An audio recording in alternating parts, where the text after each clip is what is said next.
বাংলাদেশের নির্বাচন নিয়ে চলছে ঠেলাঠেলি। কোনো রাজনৈতিক দল বলছে সংস্কারের নামে নির্বাচন পেছানো যাবে না, কোনো রাজনৈতিক দল বলছে আগে সংস্কার পরে নির্বাচন, আবার কেউ কেউ বলছে ডক্টর ইউনূসের সরকারকেই বাংলাদেশে প্রয়োজন। আসলে এত ঠেলাঠেলি কেন? সাধারণ মানুষ এসব নিয়ে কি ভাবছে?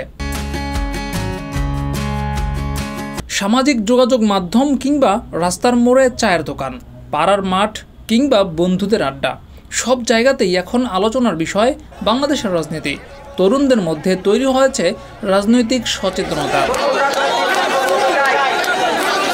বাংলাদেশের এই মুহূর্তে সবচেয়ে বড় রাজনৈতিক দল হচ্ছে বিএনপি। বলা বাহুল্য, বিএনপি হয়তো ধরেই নিয়েছে এই মুহূর্তে নির্বাচন হলে তারাই বিজয়ী হবে। এমনটা হওয়াটাও অস্বাভাবিক কিছুই নয়, তাই তারা দ্রুত নির্বাচন দাবি করছে।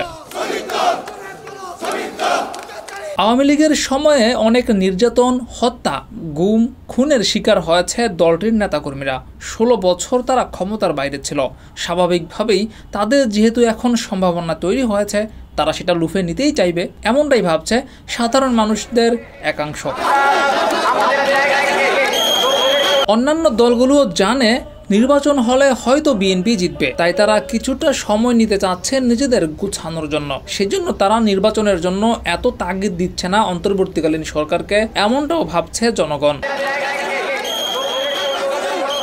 এর মধ্যে সাধারণ জনগণের মধ্যে রয়েছে অন্য ভাবনা। আওয়ামী লীগের 16 বছরের দুঃশাসন দেখে সাধারণ মানুষের মনের মধ্যে ভয়, যদি আবার নির্বাচন হয় এবং নির্বাচিত সরকার এসে আগের মতোই শুরু করে তাহলে কেমন হবে। তাই তারা চাচ্ছে ভবিষ্যতে যেন কেউ আওয়ামী লীগ হওয়ার দুঃসাহস না দেখায়, সেজন্য সকল অপরাধের বিচার হতে হবে।